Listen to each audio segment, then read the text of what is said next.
So, once again, welcome to you, gentlemen. Thank you for being back here again today. I know you all, if you haven't been in attendance, you've been going back watching the videos. I know Patrick's been watching the videos, and also he's been showing up here as well.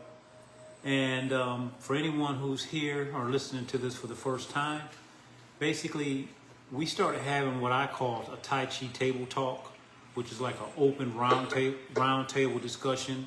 We come together as friends of Tai Chi, friends and students of Tai Chi.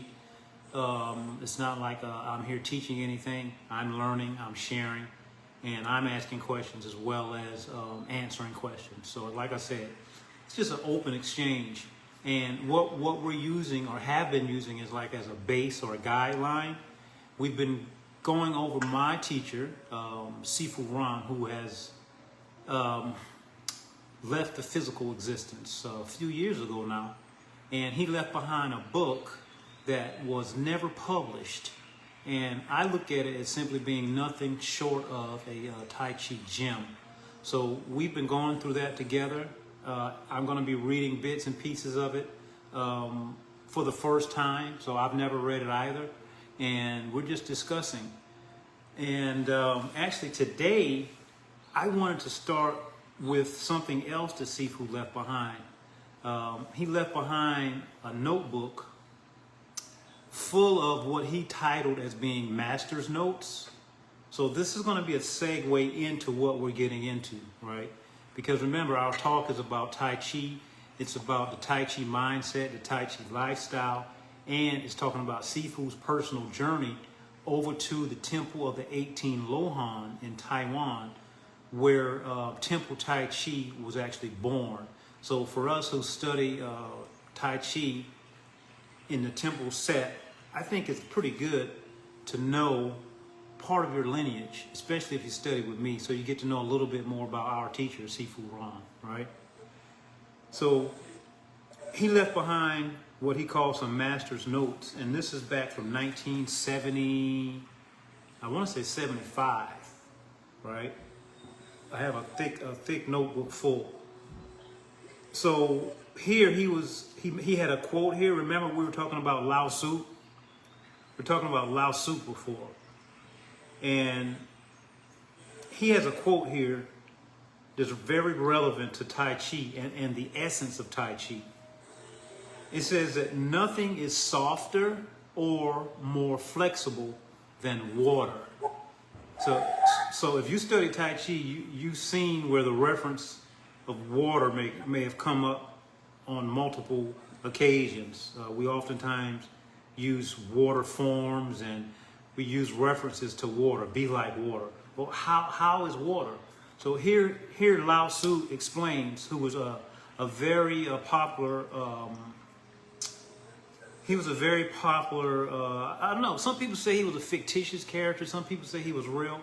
I really don't know. I just know he was a philosopher who left behind some things that really have opened my mind, and I really hadn't gotten very deep into his writings. But this one is very popular. He says, nothing is softer or more flexible than water, yet nothing can resist it. So if you think about Tai Chi opposites, yin yang, right? Water is very, very soft, and then at the same point, it kind of says that nothing can resist it. So how can something be soft, but still at the same time be so powerful that nothing can resist it? And to me, that water representation, it shows the yin and the yang of water. Because think about this, water can be soft and subtle, but a drip of water over time can actually wear down cement or concrete, you know? So it's just a matter of time that water is going to find its way to penetrate no matter what it is. You know what I'm saying? And it can either be in a creative cycle or a destructive cycle with the water. It can be yin yang. So all of these elements, they have different phases. They can either be building or destroying. And that's where they say water can be so soft. But at the same time, we know about tsunamis, right? It can also be very devastating. So that's part of the philosophy that we want to embody inside of our Tai Chi practice.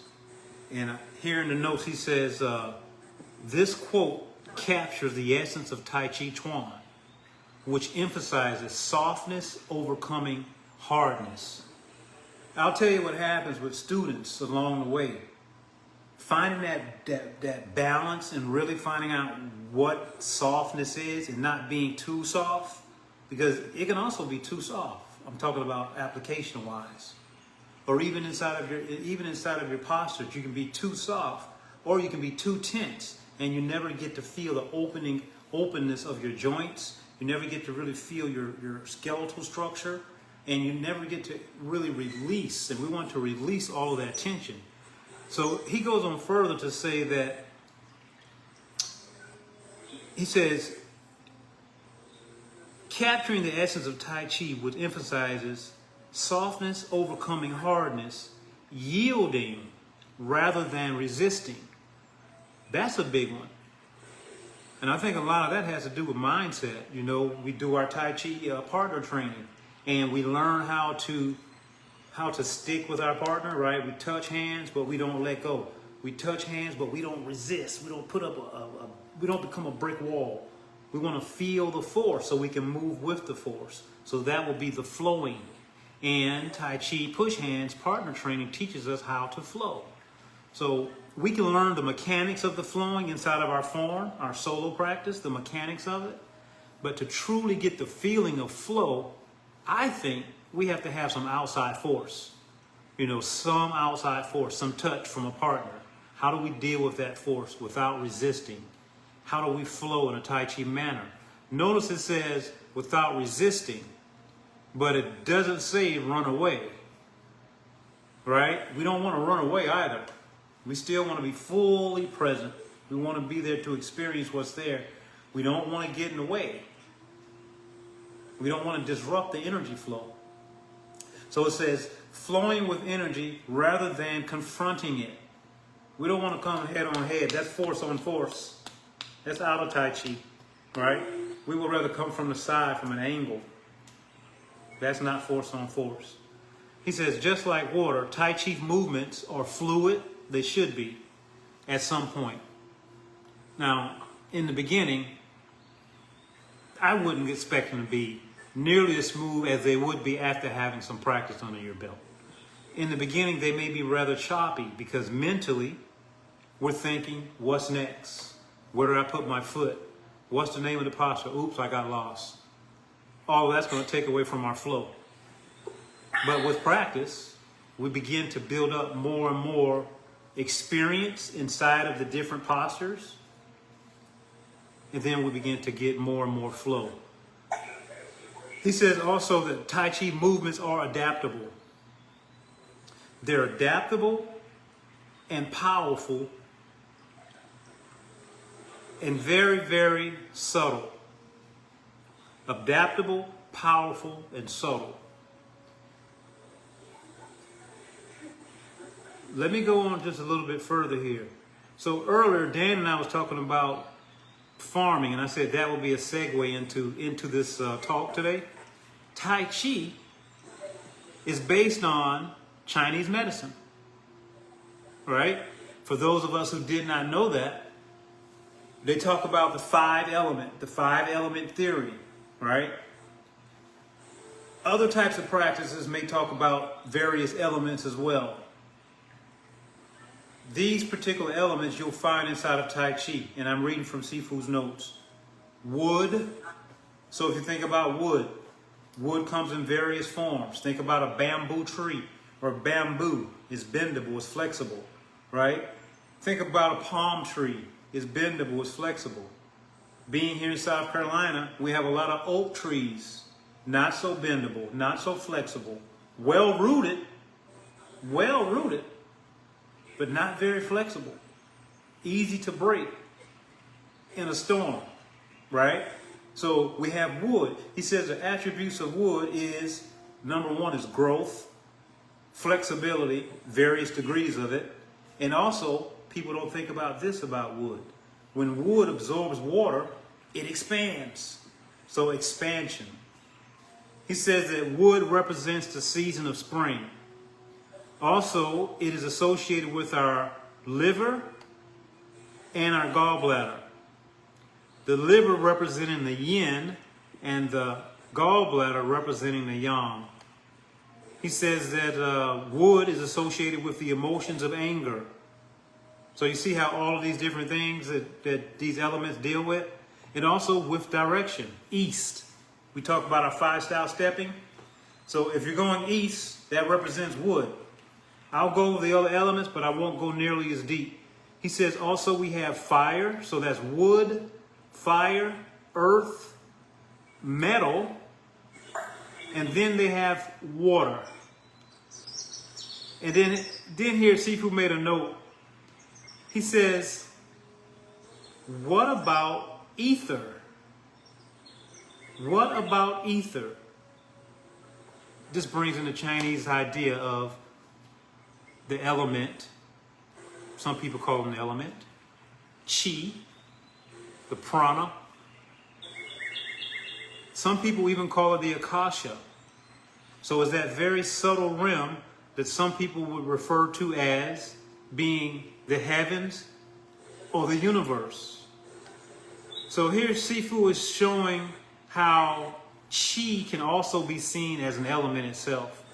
He says Qi is the vital energy that permeates everything. It gives life to life. It's not a physical element, but a dynamic force that connects and animates all things. I'll read a little more, then we'll jump into the book. He says, in Tai Chi, the idea of ether is most commonly aligned with Qi. So if you think of Qi, think of ether. Movements are designed to cultivate and circulate the Qi. So those movements that we're doing, they're just not martial arts movements. You know, we're working that meridian system. We're working that energy flow, very specific energy flow for every movement that we make.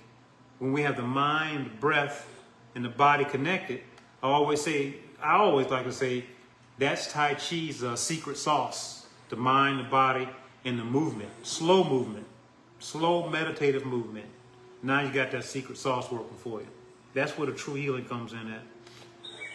So that was a little bit of the notes. Let's get back into Sifu's unpublished book here. So last time we left off on very interesting conversation. And we were talking about this line that Sifu wrote in his book here. He says, to understand limitations in order to dissolve dammed up energy. And we talked a little bit about that.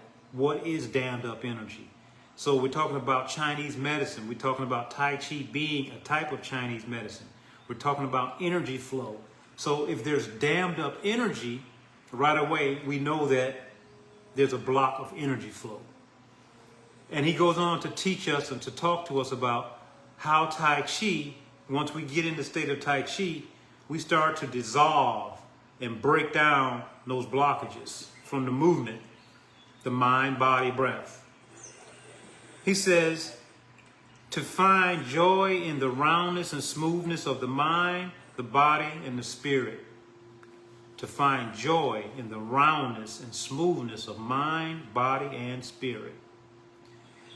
To understand one's limitations in Tai Chi Chuan is to understand one's true ability.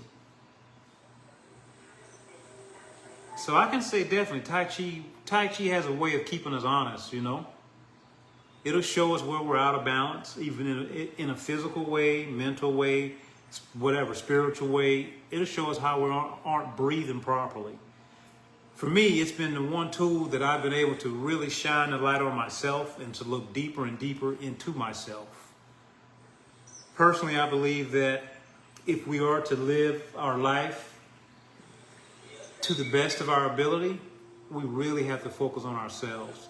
If we're going to experience life the way that it was meant to be experienced, we really, really, really have to focus on ourselves. And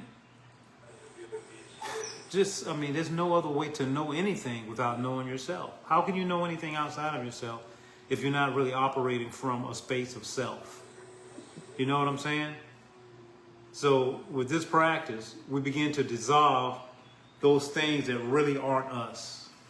We begin to get rid of those things, that excessive stuff, all that extra baggage, that extra ego that we carry around, that society basically has introduced to us. Whether we choose to take those things on or not, society will certainly present them to us. So that's dealing with the ego. Let's go here, family, and pick up on this is the next page. This is the next page. He says Tai Chi, and then he has in quotation marks, he has the word mind, M-I-N-D. So he has Tai Chi, quotation marks, mind, and then outside the quotation he has B-A-L-L, ball. So Tai Chi, mind, ball. I'm following it here, trying to pick it up, see what he's talking about, family. Tai Chi, mind, ball. Our shell takes a transformation inside and out. So is he comparing the mind to being like a Tai Chi ball? I think he is. Tai Chi, mind, ball. Our shell, I know this is the shell. He's talking about our physical body. He's saying that it'll transform from inside to outside. You know, they talk about Tai Chi being a internal art form. So we got to go inside first. If we stay on the outside, we can't make an internal transformation.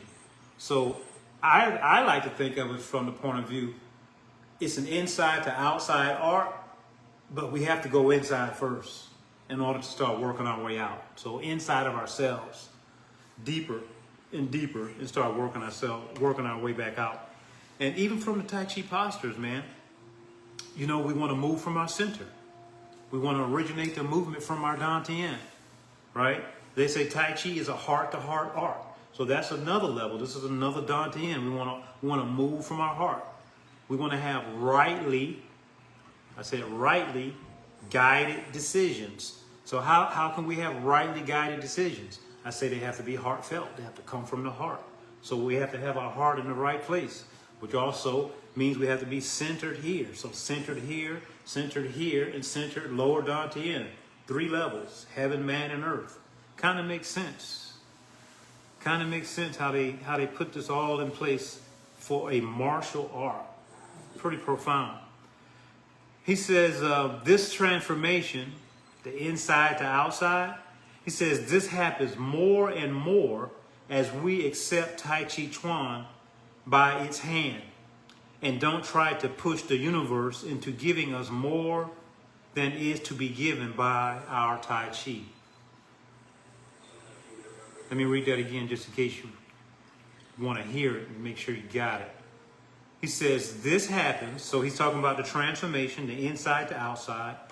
This happens more and more as we accept Tai Chi Chuan by its hand and don't try to push the universe into giving us more than it's given out by Tai Chi. Anybody got that? That make any sense to you, Dan? I'm a little confused on that. Yeah, I think I can kind of break it down a little bit. I think it's yeah, go ahead. Well, so you should have Tai Chi glasses on, is what he's saying, and see the world through those. That makes sense? You should not have Tai Chi glasses on and see. Oh, you should. You're saying you should, right? Yeah. Yeah. Yes. Right. Yeah. You should have them on. You should have them on and be watching the world through the glasses, the Tai Chi glasses. Yeah. I think that's what I feel. Yeah, I think that'll work in there. And this is a big part. Sifu would always tell us, he would say a push is not a push. Like inside the form, it's not a push. And it kind of never really made sense to me. And he would say like a kick is not a kick, a punch is not a punch. Basically, we're making these shapes and we're moving the energy.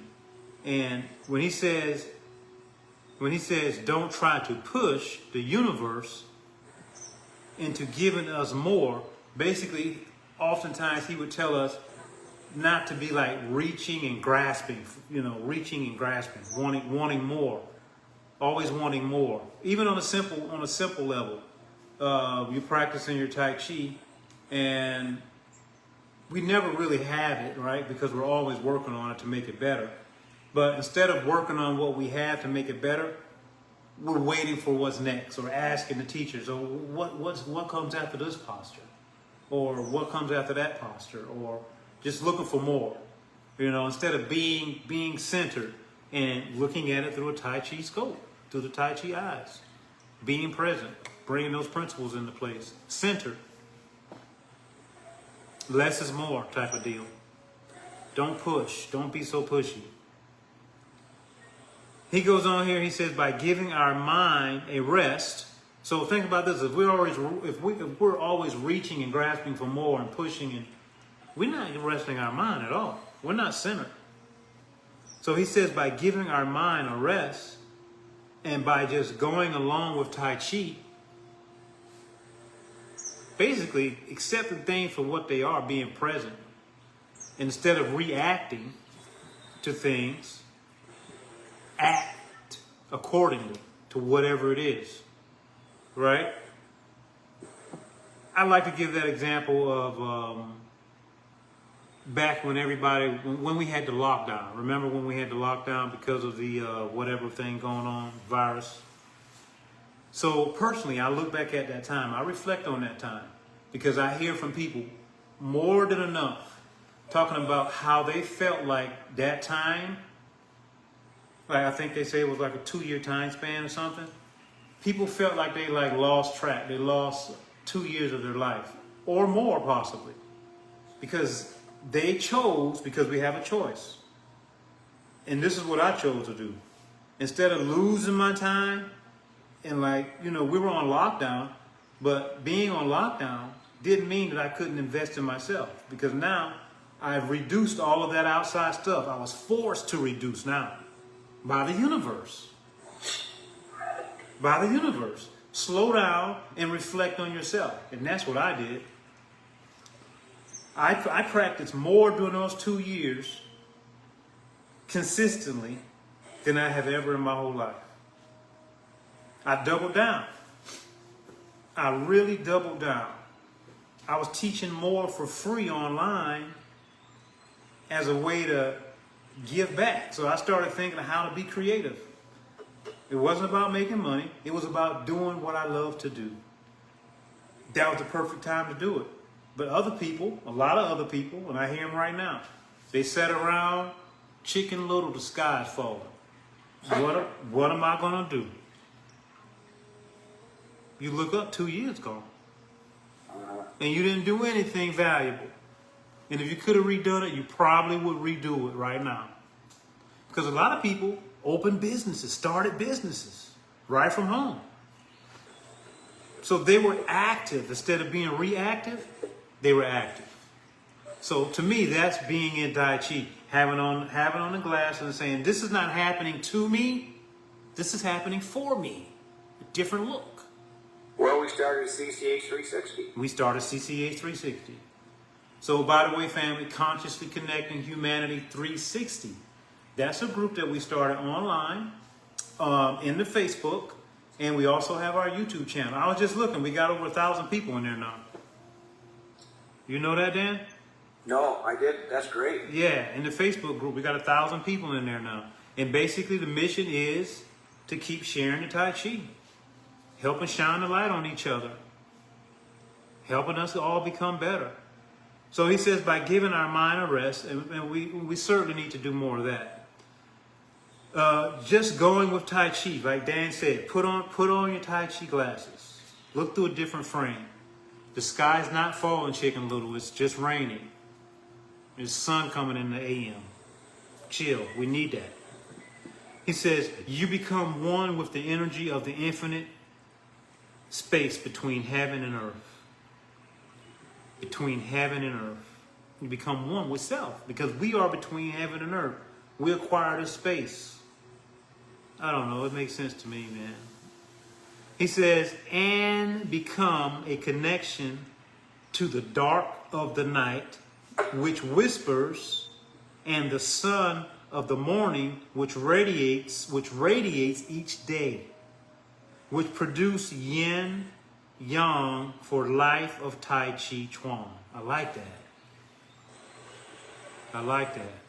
Say that again. He says,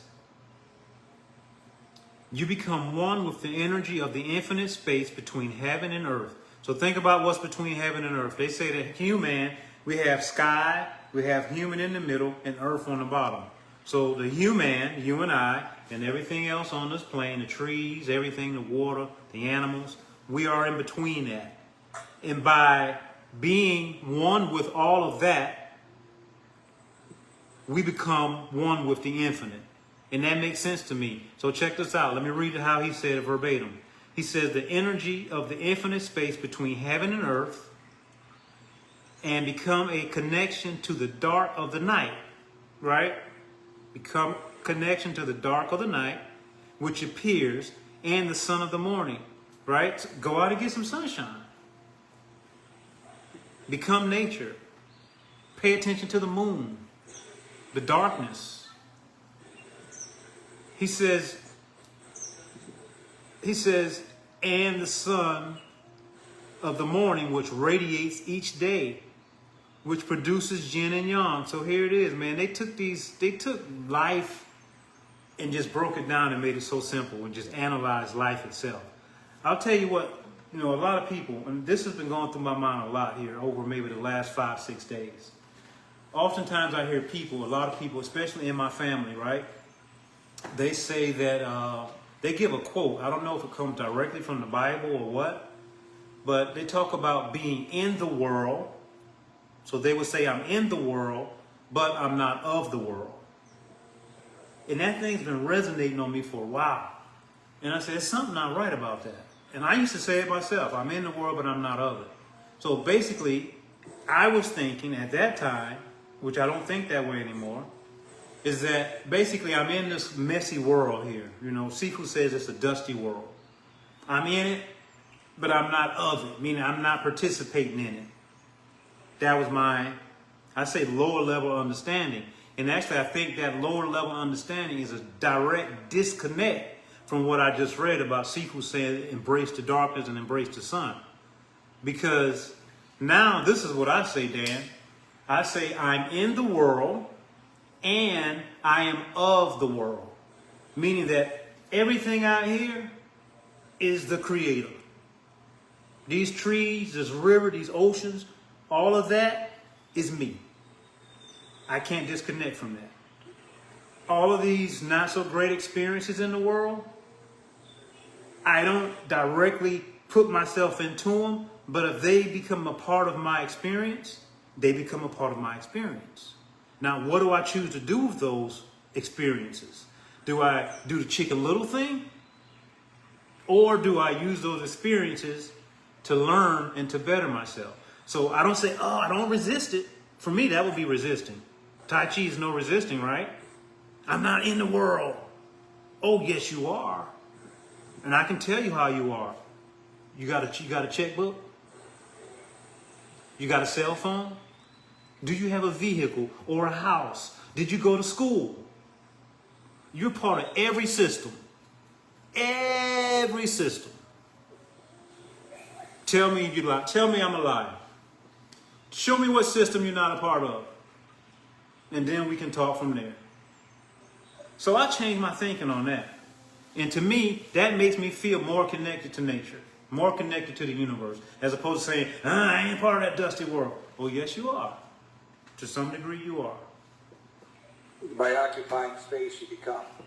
We're between heaven and earth. Mm-hmm. We're between. This stuff's so simple. It's so simple.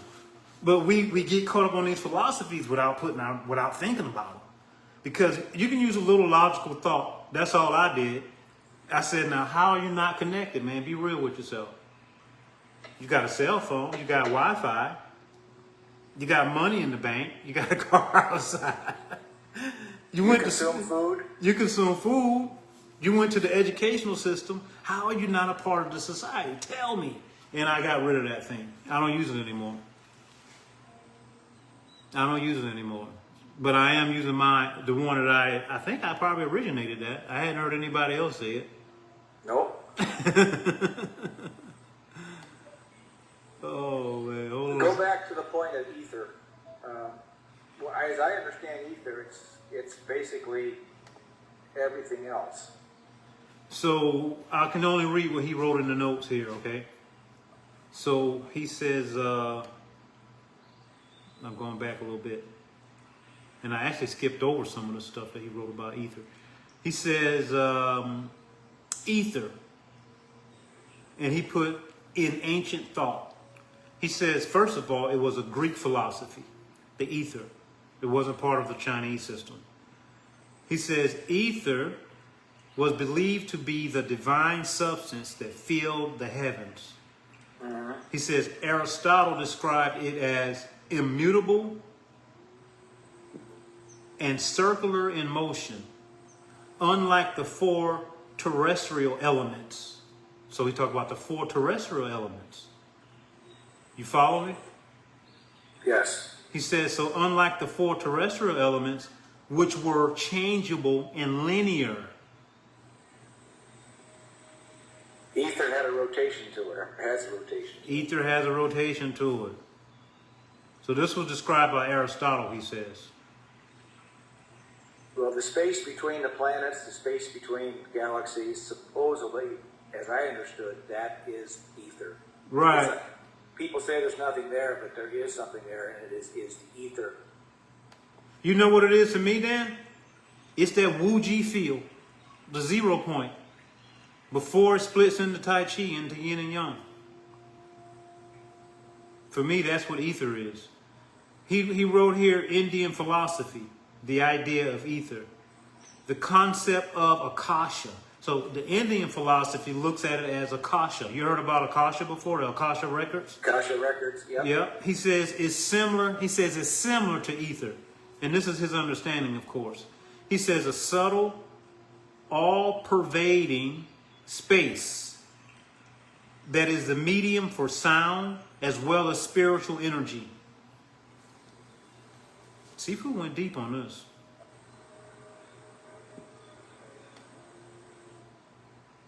And then he says the Chinese philosophy. So he has Greek, Indian, and Chinese, those three philosophies, all dealing with what we just talked about, what we're calling ether.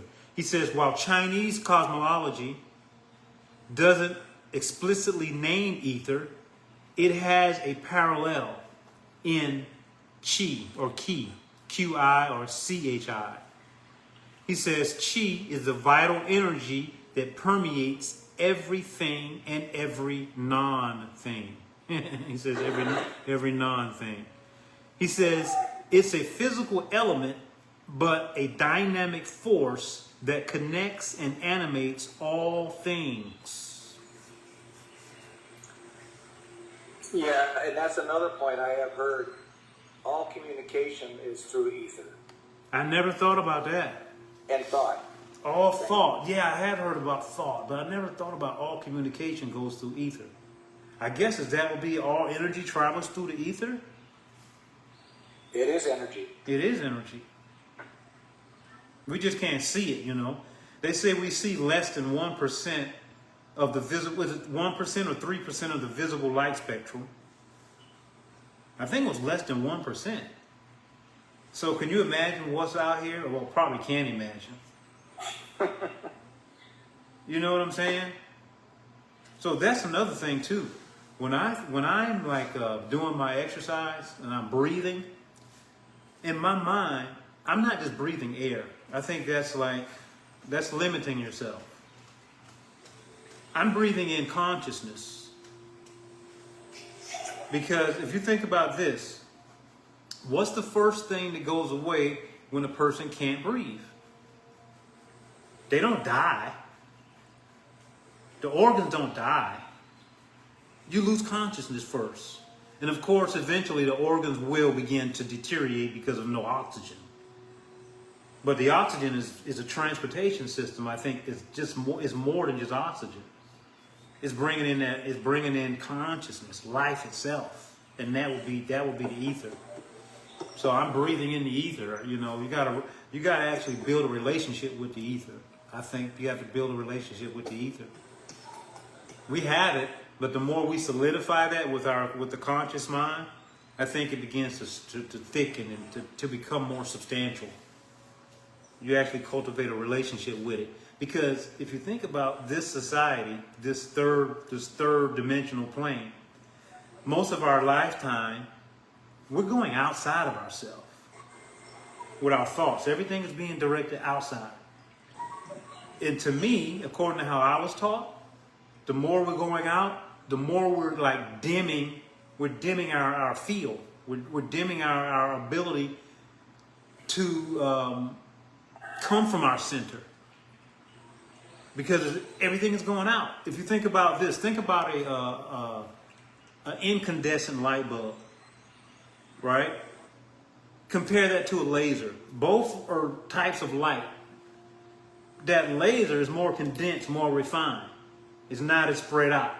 That incandescent bulb is so spread out, it takes a lot more energy, and it puts out a lot less. It burns up, and we're doing the same thing.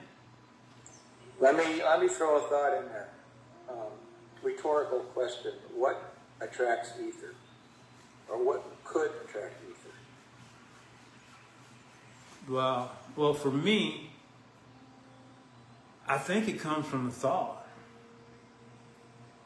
Yep. I would say intent, just like chi. Yeah. The yi leads to chi. So you got to have that intent. That soft, gentle yi hopefully is there. I hope it's soft and gentle. We're not forcing it. And that's where it comes from, right there. And that's how, like our Master Liao teaches us to put our mind back on our lower Dantian. And he gives the analogy of being connected to the universe, the mother universe, by an invisible umbilical cord. Because this is where our original life source energy came into our being. Right? So we talk about Tai Chi is based off of feeling. So he says we can recollect that feeling if we put our mind there. We will wake that feeling up. And then once you wake it up, it's like a flicker, just to give an analogy. But once you get that flicker going, then it can begin to develop into that laser beam. It's just a flicker of light in the beginning. Because our whole life, we went from a single cell and we started duplicating. Going out. Going out. Now we got extremities. The energy's still going out.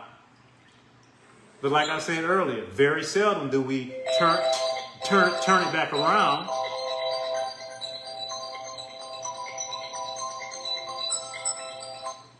So very seldom do we turn it back around and bring that back into ourselves. And that's why I love our practice, because we do more of that than anything.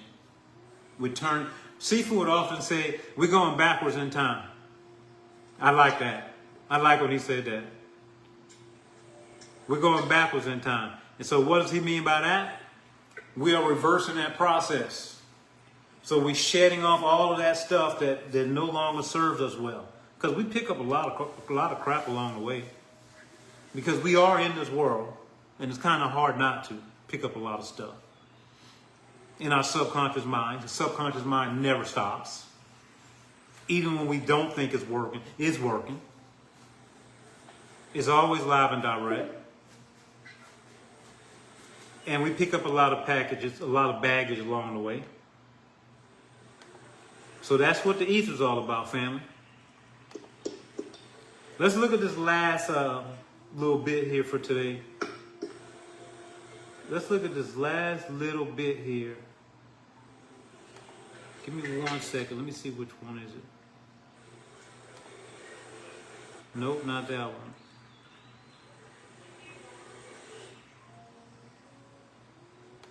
Not that one. Patrick, you doing all right, brother? You picking this stuff up? Got any questions? You want to throw something in? Yes. I'm I'm doing my best. Yes, sir. Yes, thank you, thank you. Check this out. So let's get into it right here. Boom. Right here. It seems that there's just a lot of similarity between Tai Chi and yoga. Oh, yeah. We can have a conversation. That's why we can talk about Tai Chi and yoga all day, because to me, I call them kissing cousins. They're very closely related. Very closely related. Yes. So check this out now. I don't know where Sifu's headed with this one. Somebody got something going on. Yeah, okay. So okay. So check this out. I don't know where Sifu's headed with this one. Let's follow him and see where he's going. Remember, this was written more as like a journal, not like an official book, all right? So he says, sometimes I speak, but really don't know what I say at first. So he says, sometimes he says something, he really don't know what he said. He says, yes, I guess I am a child of the universe. He's 28 years old, right? He's at the temple of Lohan, 18 Lohan in Taiwan. But he knows that he is a child of the universe. He says, I guess I do not know right from left. Tai Chi will show us that, won't it? He says, how to turn, it'll show us that too. And how to make the right words leave my mouth. It'll show us that too. I'm working on that myself. I was just thinking, man, how I've grown, man. Just had to give myself a pat on the back. You know, being out in the social world online, posts and stuff. Sometimes you get these people who just aren't happy with themselves, and they'll leave all type of derogatory comments. Now, I started the social media thing back in 2011 and posting. Back then, I would entertain those conversations with those people. Now, ain't nobody got time for that. They're looking for a response. So remember, Tai Chi, no conflict, right? No conflict. I don't need any of that. That's extra conflict that we can do without. Through our journey, our Tai Chi journey, I've been able to actually build a nice little community, and we're growing together without all of that stuff, right? Our Patreon community. It's a lot less stressful when you start getting with your soul group, you know? So those people, they're just not part of my group. And back then, I would not have watched the words that came out of my mouth. This would be my mouth, right? Typing. I would have typed something back real quick. And now I'm like, there's no need for that. This person obviously needs some help. So Sifu goes on here to say, oh, how I wish the universe would make me one with it again. So he realized that he's a little out of balance. He says, universe, I wish you would make me one again. He says, it is hard to make people understand life when I do not know the 10,000 things around me. It is hard to make people understand life when I do not know the 10,000 things around me. I must have help from above and below in order to make the teachings of you great masters come to life again. So he's there wanting to be a teacher. He's already a teacher, actually. He was a karate teacher. But now he's realizing that he's a mess. I'm laughing because I know exactly what's going on to me. You know what I mean? Because he is me. He is me. He is I. So he realized I need to do some personal work if I'm going to be able to help anything. Remember earlier I talked about how can we do better if we don't make ourselves better? We can't be good to nobody else if we can't be good to ourselves. It kind of makes sense because if you don't know who you are, you will never be able to do the things that you're capable of doing to help anybody else. So self-reflection, Tai Chi takes us there. He's asking, universe, help me. He says, oh, how I wish the universe would make me one with it again. It is hard to make people understand life when I do not know the 10,000 things around me. A teacher should be able to show something, right? He says, I must have help from above, he's asking, and below in order to make the teachings of you great masters come to life again. He's a disciple of the art, and he wants to carry on the legacy and pass it on to others as close as source as possible. He says, I need to be nursed like a young child again. He gave his life to Tai Chi. He says, oh, mother of the 10,000 things, give me 3 and 6, which makes 9, not 10. Just 9, and I can help the rest. Sifu something, man. Oh, mother of 10,000 things, give me 3 and 6, which makes 9, not 10, just 9, and I can help the rest. Basically, he's saying, give me a little uplift. I have the perseverance to see it through. You don't have to take me all the way to the finish line. I got it. Just give me a little uplift. I can deal with these butt whoopings. Remember, he ran away from the temple. It was so stressful for him. He ran away, and they brought him back in. So he's saying, I can do it. Give me some help. Give me some guidance. That's true perseverance. He says, I do not know how to talk, how to smile, how to laugh anymore.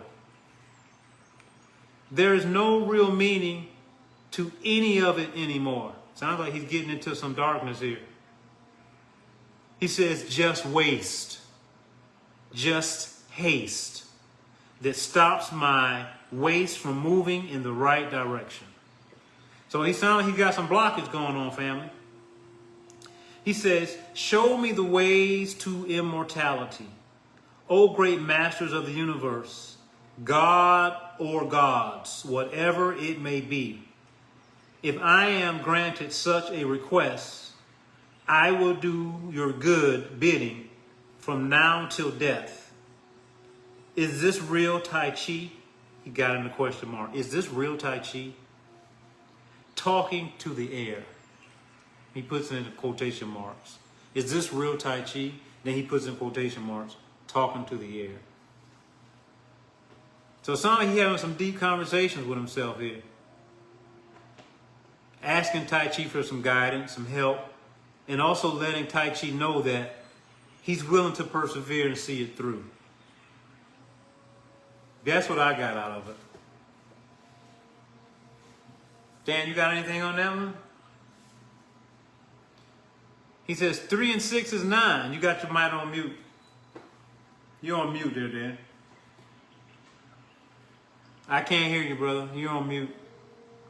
Yeah, sorry about the magic. You know, the numbers are 3, 6, 9 as far as strong numbers. Yeah. And it sounds like he was asking for, like you say, guidance, at least a direction, and then he could continue from that point. Yeah, I like that. I like how he wrote that. It definitely paints a picture in my mind. And I always, we're going to end it with this. So with what he said there, it kind of reminds me of what I call the 4 pillars of success, right? So 4 pillars of success is, number 1 is, I say manhood, brotherhood, sisterhood. So it could be you as an individual coming together, being whole. Or it could be you as an individual coming together with others as a whole unit, right? So that would be manhood, number 1. Any of those representations. Number 2 is scholarship. So why are you coming together? What are you bringing to the table? The sharing of knowledge. If you look at any successful organization, they have this unity that I'm talking about. They have the sharing of knowledge. Even on the cellular systems. The cells, they communicate to make a cellular system, the individual cells. So we're making a whole system with the 4 pillars of success. Manhood, scholarship, sharing of information. This is the sharing of our Tai Chi. And then this is the one that I really wanted to mention, the uplift. So sounds like Sifu was talking about uplift asking for some uplift, pick me up. And then number 4, perseverance. Perseverance was him saying, you don't need to give me the whole 10, just 9. And I'll see it through from there. I got this. Manhood, scholarship, perseverance, uplift. That's a successful organization, a successful relationship of any type. Whether it's a personal relationship with yourself, self-knowledge, or if it's a relationship with others, where you come together as a team, everybody bring their head together, bring their specialty, and when you fall down, your brother picks you up, but you also say, bro, thank you, I got it from here. That's success. All right, family. Thank you guys for coming here. And if you know anybody who might want to sit in with us, let them know. Tell them to join our Patreon, family. So you can join the Patreon, and by joining the Patreon, you can actually get the link so that you can come here and share with us, just like Dan and Patrick did today, and others did at other times. We can share, we can exchange. So the Patreon is free access, and with that free access, you also gain the ability to join us on Saturdays. Every Saturday at 1 p.m. Eastern Standard Time, we have a virtual Tai Chi class. It's called Beginning Tai Chi. And there's other content in there as well. So you get access to a whole lot by simply joining the community. Notice I did say community. Join for free and come and join the Table Talk. Next Sunday, same time. The link is www.patreon, that's patreon.com. And that's not it. /Tai Chi, that's TAICHI, the numeric 360. So that's patreon.com /Tai Chi 360. Join us for the next Tai Chi Table Talk as we continue our journey into Sifu Ron's unpublished book, talking about his journey at the Temple of the 18 Lohan. And it's a Sifu Lester, Tai Chi Chicken Daddy, right back at you. Hey, family, thank you guys. That was awesome. Thank you, Sifu. Thank you. Thank you. Yeah, man. Thank you guys. Catch you soon, man. Patrick, nice to meet you, Patrick. Nice meeting you too. Right back at you.